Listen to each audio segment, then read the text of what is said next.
Hey guys, Len from Mercury Man Garage here. I know it's been a while since I posted a video about the Cyclone. I got a little project I'm starting today.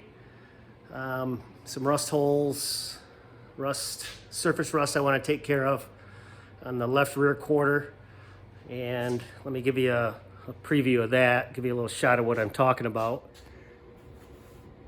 So right here we got the outer rear quarter. From here it looks pretty good, but it's not. I actually patched some rust.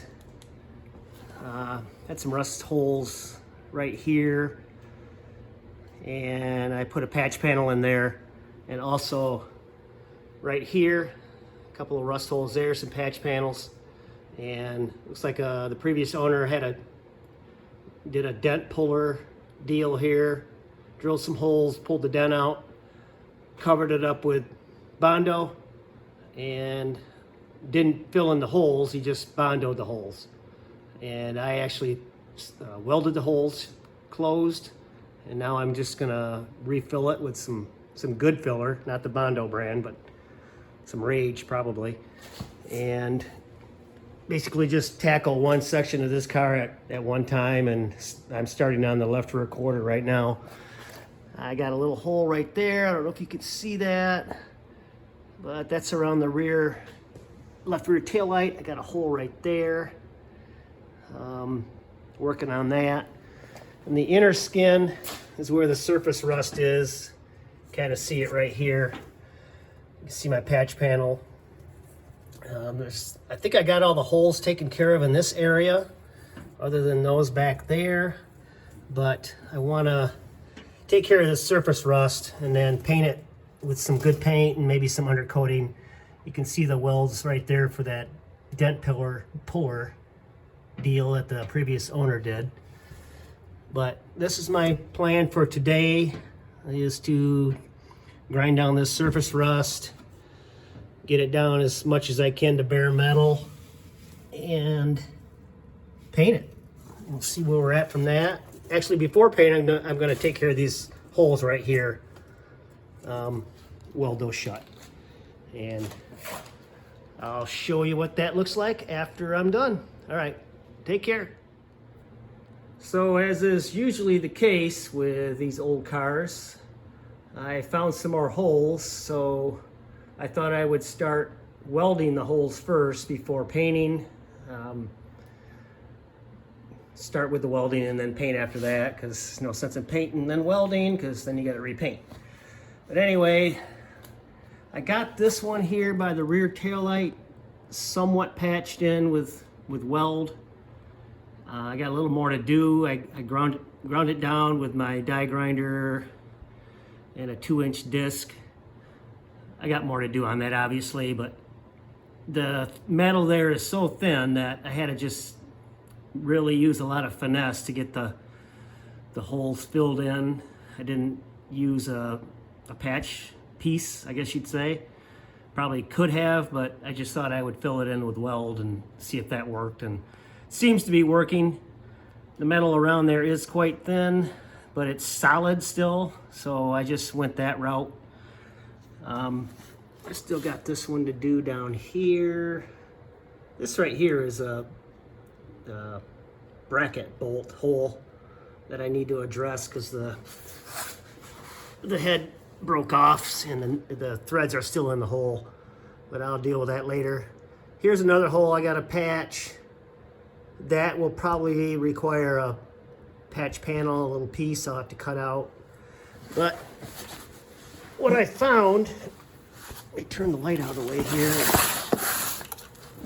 I found this down here as well. I forgot about this part on the drop down on the left rear, so I got to fix all this too. I'm not going to do any painting or anything until these rust holes are all fixed. So that's where I'm at now, and I'll get back with you guys later. Well, I got this hole patched up here by the tail light. It's looking pretty good. Whatever imperfections I might have there, I'm just gonna put some filler on, cover that up. It's gonna be covered up by the bumper anyway, so it's not going to be visible. Same thing with down here. This is going to be, let me get positioned here. This is going to be covered up here by the bumper as well. If you remember, that was a decent hole there that I was able to put a little patch panel on, and I was kind of chasing the welds a little bit because the metal is quite thin. I didn't really want to, see if we can focus that in a little better. I really didn't want to grind down too much more because the metal's so thin, so I'm just going to cover the remainder up with filler. But like I said, that's going to be covered by the bumper. But that's the project for today. Got that done. Tomorrow, I'll be tackling all this. This is going to be a little more of a challenge. This whole drop down section here in the left rear quarter. It's pretty thin back here. It's good up here. All the way up in there is really nice, but it gets down here a little lower. Pretty common in these cars that just kind of rots away over the years. This car is, man, what is it? It's over 50 years old, 65, so it's an old one, but a goodie. So we're trying to get it back to good. So that'll be the project for tomorrow, and I'll touch base with you guys again then and see my progress. Thanks, guys. Bye. All right, guys, I got my piece fabricated here for my first cut I'm going to do down here in this drop down. I just basically measured it out 5 inches this way, roughly an inch this way, cut my piece, cut a few angles here so it fits in here good. The way I do it is it's called the Fitzy method. I don't know if you guys ever watched Fitzy on YouTube. He's out of Newfoundland, Canada, and this guy's awesome with metalwork and repairing rust damage, and just the way he does it is really unique. I've never seen it done this way before. It works really well. He calls it cut and butt. So basically what you do is you just cut your patch panel a little larger than what you need, place it over the holes like so, and you know, I just got some cheap magnets here just to kind of hold it in place for now. And I'm going to use a clamp when I start welding, but that's basically the idea, is just to cut the piece larger than your damaged area. Take your die grinder, which now I'm going to take these magnets back off so I can show you the method, the way he does it. Take your die grinder and just cut at an angle. I think you can see this, I hope. Cut at an angle like so. So you get kind of a bevel cut through your patch panel and your the metal work where you're fixing, and that way it when it comes together, it just comes together really nice and flat, and it makes for an easy weld, and it's hardly noticeable when it's done. But I'll just cut around here like so, and the same on the bottom. You're going to want to cut at about a 45, like all the way around, and then once you got a cut done, you don't have to cut it all at once. You just cut a little bit at a time, push it in place, and tack weld it. And then just work your way around like so. Cut and butt and weld. Basically, that's how he came up with that cut and butt. But I'll do a little section here, and we'll show you what the results are here in a bit. Thanks. Okay, guys, I got the patch panel started here. Get my little light here so you can see better.